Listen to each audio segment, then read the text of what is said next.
Good evening and thank you for tuning in. Today I'm doing another meme build. The goal being to get as much juice out of the all-seeing eye as possible without using any spells or other weapons.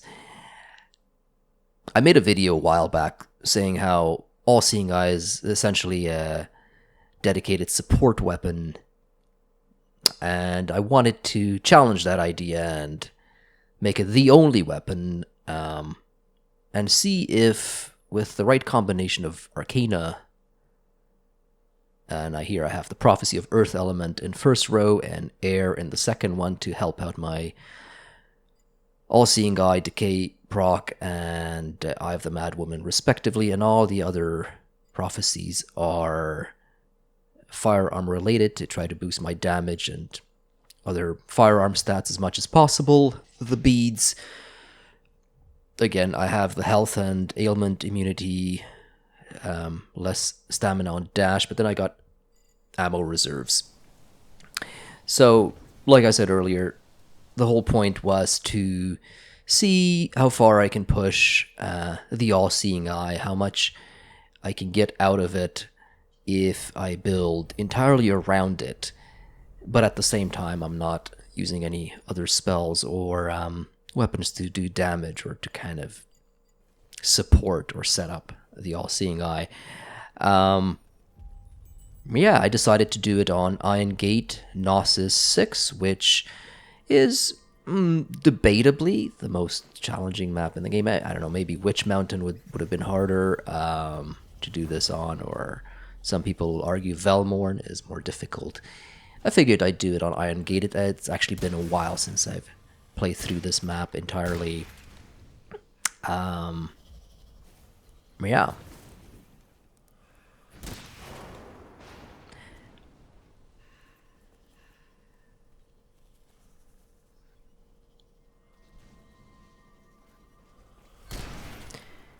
I got an interesting little spawn location here. I basically have to navigate this room fairly carefully because there's lots of little traps. The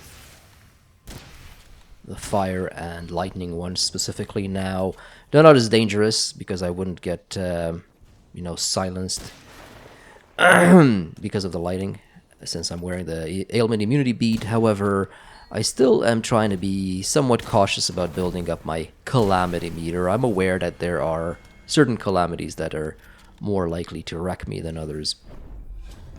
And here I have, the Arcana for Decay Doomsday Clock, which I genuinely considered getting Atrophy first.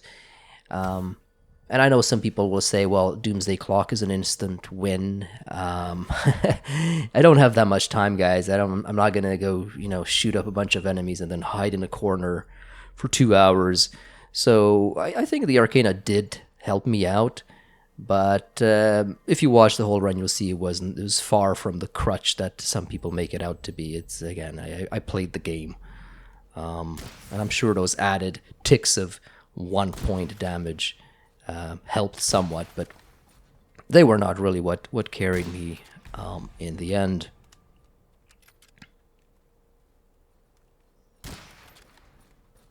As I was playing this, I realized, All-Seeing Eye is still actually feels very good to use. It's got a fairly high rate of fire. It's pretty snappy. And again, the AoE damage is nothing to sneeze at. Even when you're using it exclusively on its own without other weapons, still pretty good.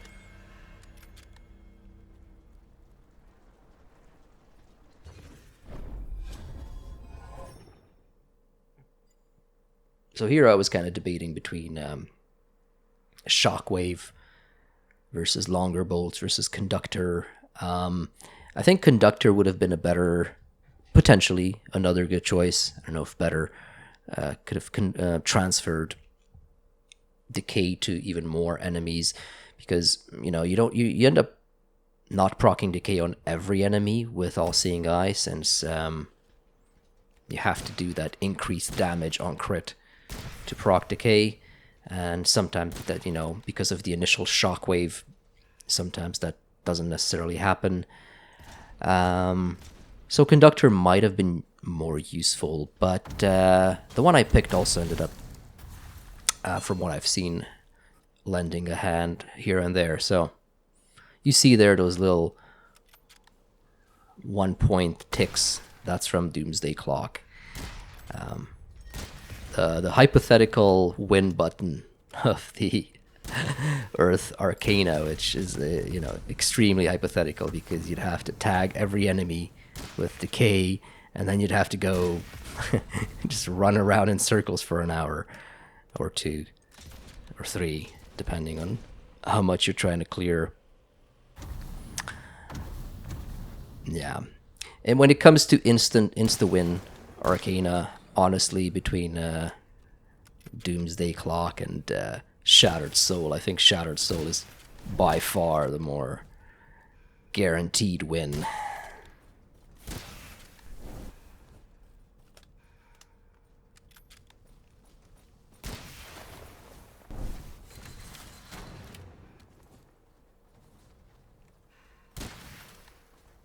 I did a decent job of avoiding damage up to this point, but I think in this fight I end up eating a crossbow bolt at one point.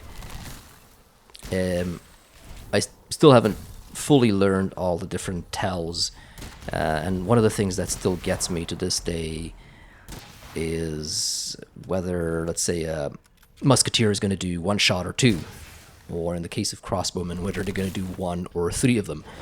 And when they do 3, it's actually pretty tricky to dodge all of them.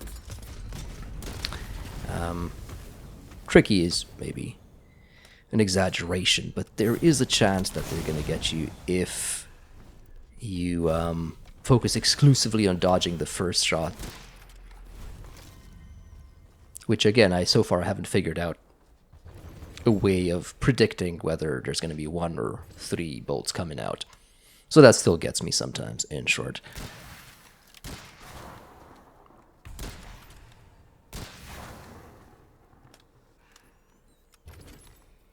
A very early pair of synergistic items here at work is All-Seeing Eye and Eye of the Mad Woman. Of course, you get that initial burst of damage plus a little bit of decay tick, and in theory, you know, some targets at least will be brought down low enough that Eye of the Mad Woman can finish them off with a zap of lightning, and like I could see that occurring a few times here and there. Some pretty good dodges against a lot of projectiles. I felt pretty good about the way I played on this run. Just generally felt very calm and could dodge most attacks fairly well without necessarily scrambling, you know, aimlessly and burning stamina in a panic. So worked out pretty well. But what was I saying? Yeah, about the Eye of the Mad Woman. Sometimes I noticed it will, you know, for chunkier enemies, it will still hit them even if they're not ready to die, so to speak. I guess if they're brought below a certain percentage threshold of health, the Eye of the Mad Woman will attempt to kill them, but it only does so much damage. It does, I think, a flat 70, so you'll see sometimes those targets getting zapped by the Mad Woman, but surviving. Which is kind of cool, because you can still get a bit of that battery effect around the initial zap, so get some splash damage or apply the lightning status on nearby targets. Yeah, I ended up running through some fire, and even though I got ailment immunity, it actually still hurts you initially. You don't burn from it, but you still get an initial flat hit of damage.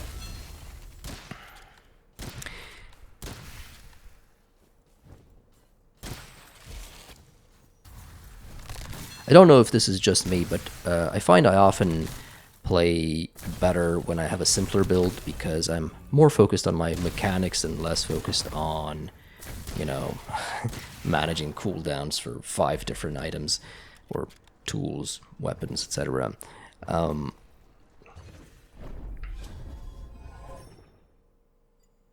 It may be one of the reasons why I like doing these minimalist gear runs.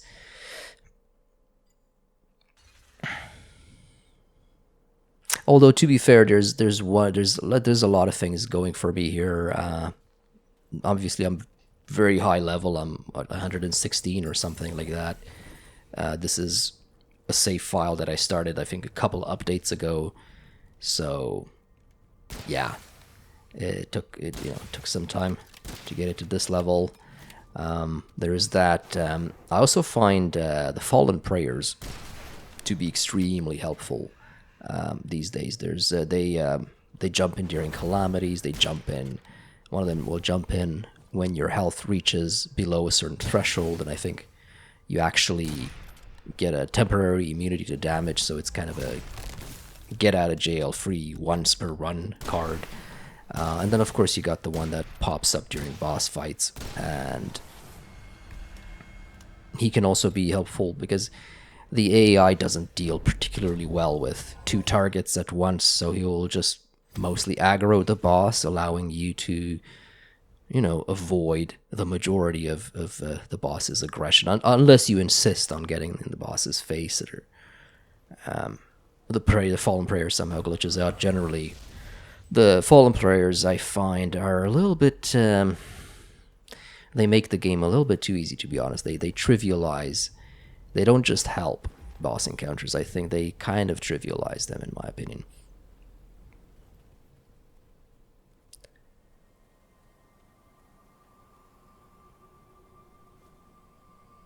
And yeah, you could say, yeah, but that's, something you have to explore and find and invest resources in. Yeah, sure. But I think it would be more interesting if they were balanced a bit, so that perhaps the bosses ignore them, or had some other, I don't know, algorithm for determining whether they aggro you or the Fallen Prayer. Because I think as it stands, their attention is too, it gets entirely focused on the Fallen Prayers, allowing you to just dish out damage safely. I decided to do a bit of a sniping game here. It felt good, actually. It was a bit slow, but I loved lining them up, and those little decay ticks kind of function as mini wall hacks, letting me know when they're about to peek around the corner, and it was fun trying to anticipate where their head's gonna pop out and slapping them right away. And as I always say, in almost every one of these videos, Shadow Mist also came in handy. It's really just a great tool to have in your pocket when you get overrun. I know there's plenty of other rings that people use that are awesome, like Ring of Wings and Meteor Ring, that have all sorts of awesome effects and synergies with weapons and so on. But for my playstyle, it's hard for me to, at this point, to let go of Shadow Mist, to be honest. I've gotten so used to it, and I've kind of been using it almost as a crutch in combat to not have to worry as much, let's say, about positioning. Even if you get surrounded, you can just dash right through a guy, damage him, freeze him, potentially kill him if you got some crazy arcana and so on.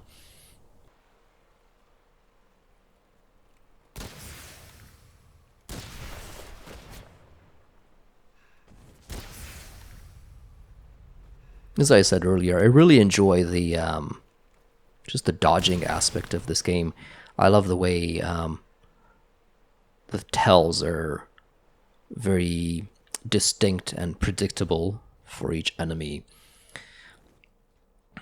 And often you can rely on your ears and off-screen attack indicators to decide when and in what direction you're going to dodge, and it's all very cool. It contributes to this sort of, when you're in the zone, you can almost feel like Neo in the Matrix, just dodging bullets in slow motion. It may not look that way, but that's how it feels to me when I'm playing.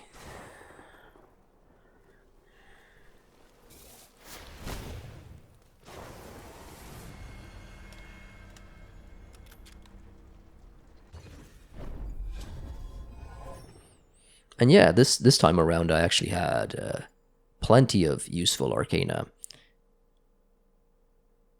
Decided to go for elemental firepower instead of stun bullets. Though looking back, stun would have also been pretty useful. And here to do a bit of sniping. Very strange that I got. Oh, I guess I set off some fire explosion or something. That there were a few ticks of fire damage there. But I enjoyed this little sequence of sniping at the bridge from below, from lower ground at these grenadiers, and them employing all their attacks to try to flush me out. That was a cool little sequence there. I really enjoyed that. And here I decided to just get to work because this is the... Whoa. I like that dodge. This is the most dangerous mob on the map, and I was wondering if they would have a warrior priest with them.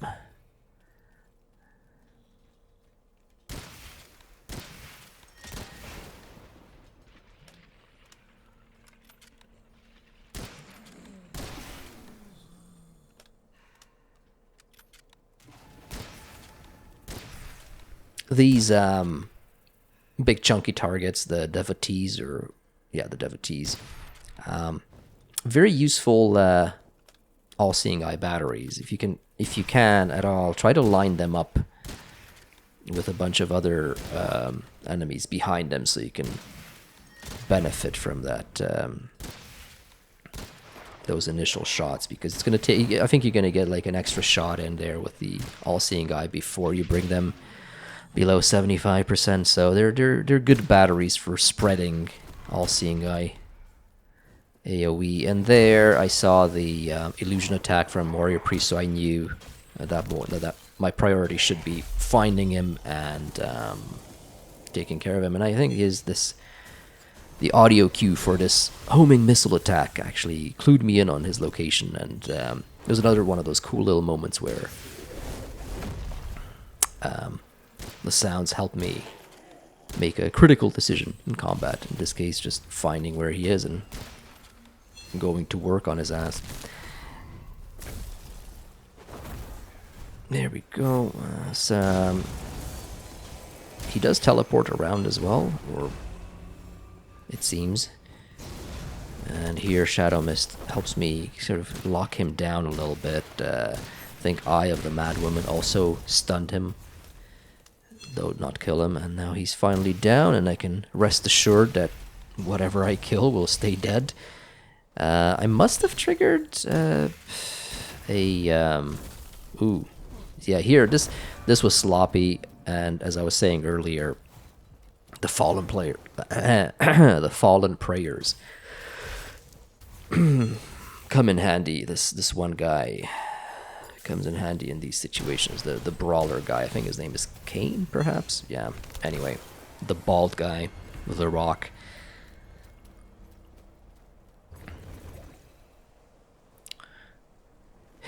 A huge oversight on my part here when starting this run was not burning Wellspring incense. I have no incense equipped, so sadly none of these manifestations ended up increasing my health bar, which was a bit suboptimal. Huh. So at this point, I decided to go do the vault before Dimahur. Partly because I felt like this was going to be the true test of the run. Dimahur can be, as I said earlier, I still have booms and so on. So it was Doomsday Clock and so on. So I felt like that was more of a guarantee than this. I don't know how I would handle the crowds with just all-seeing eye. So I went for this first. And you saw me there earlier popping a couple of 4 clover leaves because, again, I did not actually want to toy with any calamities. At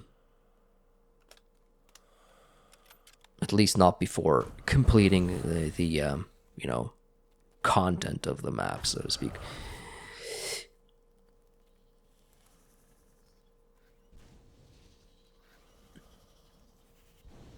Now, these guys are a bit more of a challenge because it's very hard to actually see their heads poking above their shields, so it's tougher to get that decay proc going. It's kind of cool the way they pin you down behind these coffins. I like that. Very action movie-like. Okay. And I think at some point I decided, you know, it'd probably be better if I could just Shadow Mist behind them. Yeah. I eat a little bit of damage, but it works out. He gives me his back, and I'm able to pop a few shots in the back of his head. And down he goes, and there's one more guy who's a bit staggered, it seems.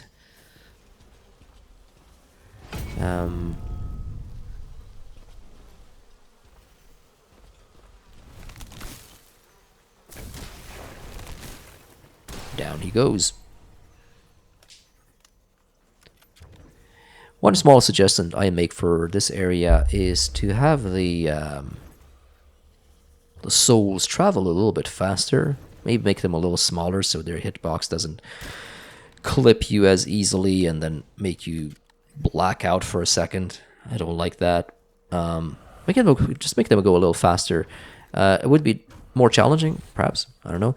But above all, it would make those soul traps fill up a little faster. Sometimes I'd clear out a room and I'd have to wait for the souls to slowly float their way over from the other side of the room into the soul trap. It's yeah, riveting stuff. You know, just make them a little faster, maybe a little smaller.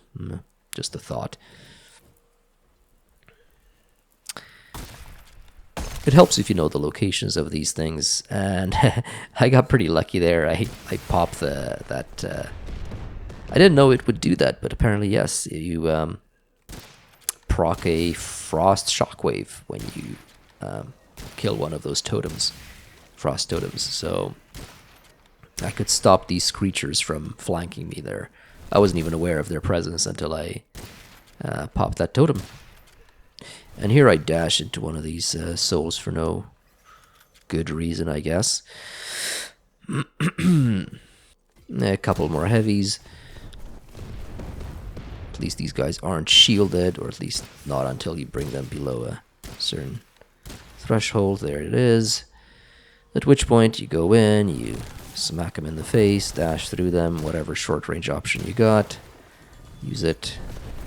And I eat a little bit of damage. Get disoriented a few times in this run and kind of lose my bearings. Don't know which way to dodge, and end up dodging into bullets. I think they might have sped up the projectile speed on these wretches, which I like because I think they used to be a tiny bit slow in the past. And this is what I was talking about. I have to wait for these souls to mosey on over from the other side of the room to fill up the soul trap so I can get some ammo from it. Yeah.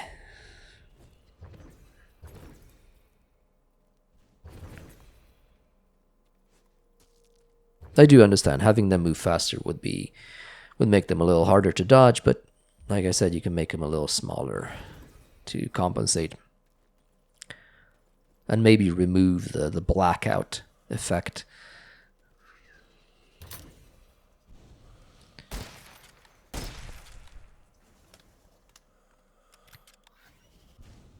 I find these a bit awkward to deal with, the lightning traps, just because you can't shoot them. So you gotta find the right time to go in there and disarm. There's still a frost totem behind that rock. which is why I'm getting slowed down here.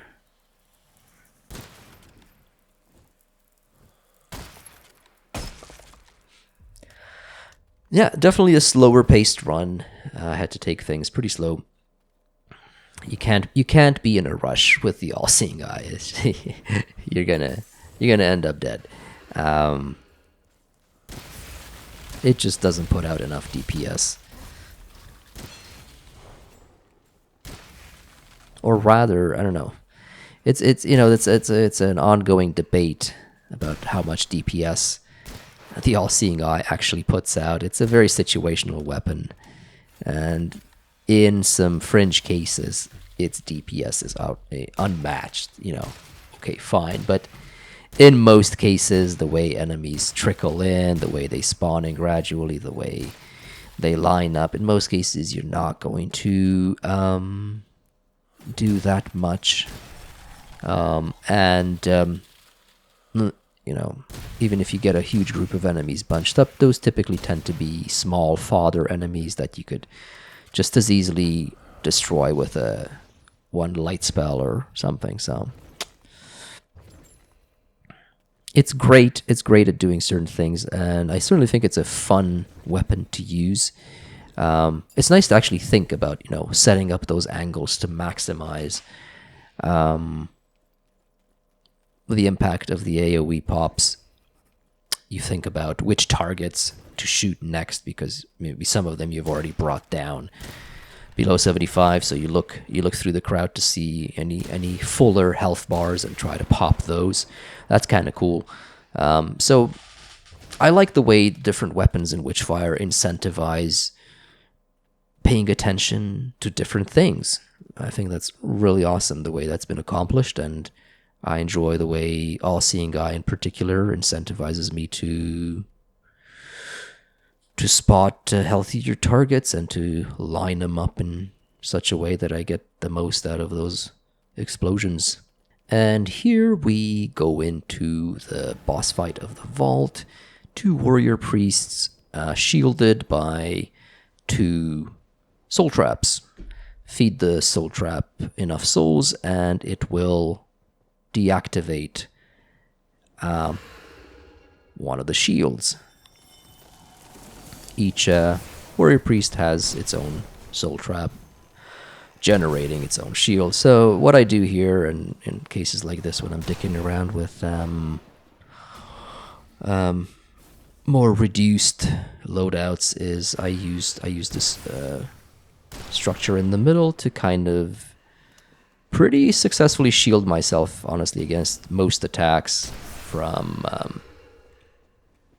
Revenants, as well as the homing missiles. The only one you gotta most actively reposition for is that that ghost melee attack that they send out. They basically they spawn this ghostly copy of themselves next to you, and then it tries to whack you with its mace. That one's the one that requires the most active repositioning. For the rest, really, you just sort of dance around, and it actually is surprisingly pretty effective at avoiding most of the homing projectiles. You still have to move around a bit. You can also use your ears to kind of know where the attack is coming from. Here, I don't know what the hell I did exactly, but something popped me in the air. And yeah, it's kind of a joy to just pop those headshots with All-Seeing Eye on these groups of Revenants. And I decided to just not jump the gun and wait until I see one of the bars going down, or I see one of the lights on one of the traps has gone out. And here it is. One of the warrior priests is hurt, so I just have to identify which one it is. Not that guy. This guy here. And I go to town on him, start popping headshots. Because he's affected by an element, I think I do extra damage even when he's lower health. Yeah. And yeah, he's going down pretty quickly, even with just All-Seeing Eye. Yeah, sure, the Doomsday ticks also helped. Yeah, I'm not gonna lie, but again, it was not the thing that carried the run, in my opinion. Yeah. it went better than expected, to be perfectly honest. And he's down. And I get bum rushed by the Revenants, who, you know, are some of the weakest enemies in the game, but you still don't want to get surrounded by them.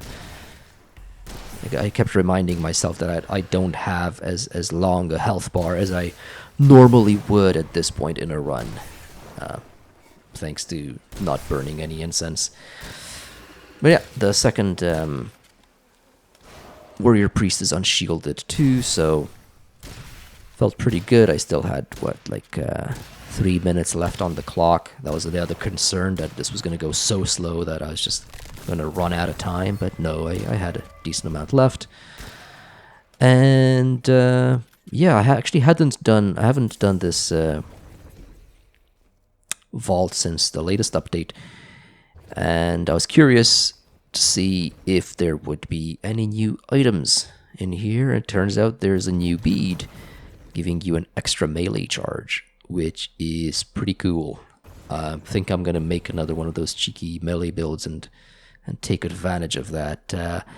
In my last video, somebody pointed out that I didn't need the dash distance if I was already wearing the Shadow Mist ring. So I'm probably going to do that again, but replace the dash distance bead with the extra melee charge and have another go at the Shadow Mist plus punches build.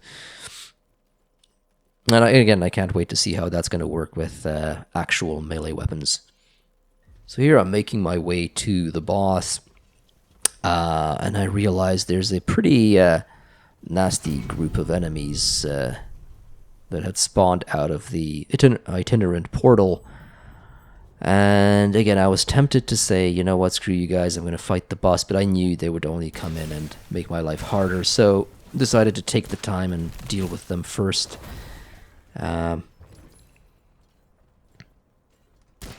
Yeah, I'm not used to enemies of this caliber popping out of the itinerant portal. Like, I don't recall ever getting what are these handgunners and blunderbusses popping out of this thing. So okay, I guess this is a new thing that happens now.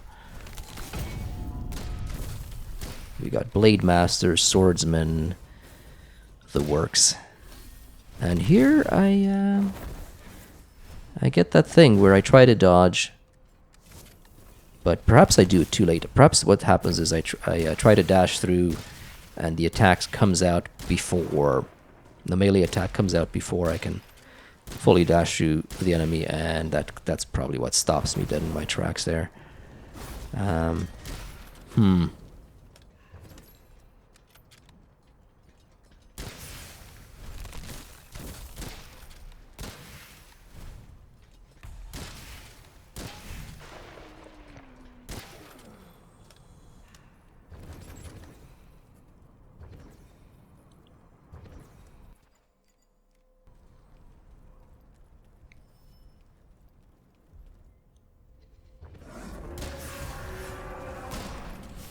Yep, I failed the initial dodge. I should have either double jumped or ducked under, but I did neither, so oh well. But luckily, I get Fallen Prayer to help me out, and those little orbs of his are pretty useful to pop. They do a decent amount of damage, and I think they also build up his stun bar, leading him to get stunned more often in the fight.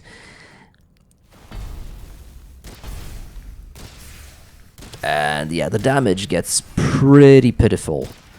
But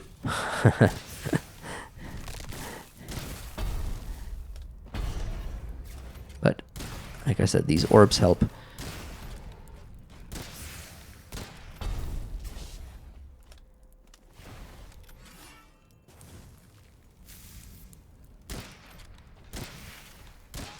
And he's stunned, and at this point I go in, I smack him with the melee, do a few dash throughs, try to get some extra frost.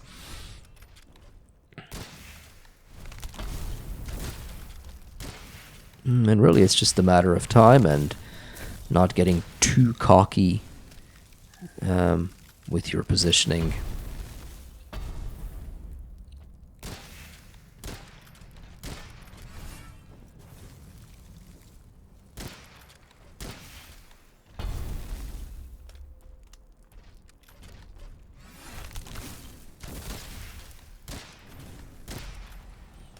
Yeah, so I abused cover quite a bit. I used quite a bit of cover, and then of course I took advantage of the boss aggroing quite heavily on the Fallen Prayer.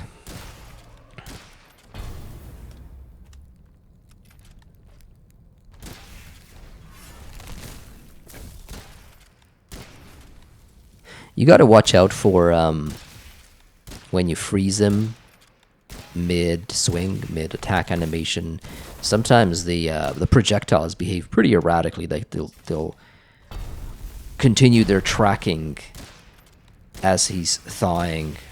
They will sort of track back onto you sometimes. It's hard to tell. So it's just, you know, even when he's frozen and it looks like he's attacking away from me, sometimes as he's unfreezing, as he's thawing, he will snap towards me and still hit me. So I like to give him a bit of distance even after I've frozen him.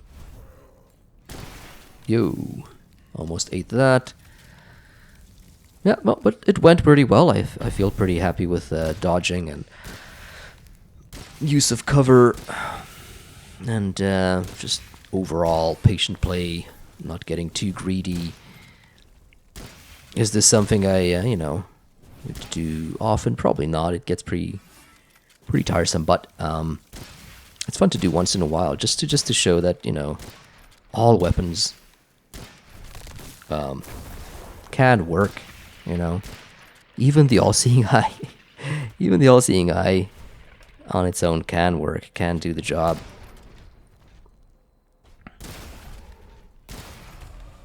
Even if not optimally.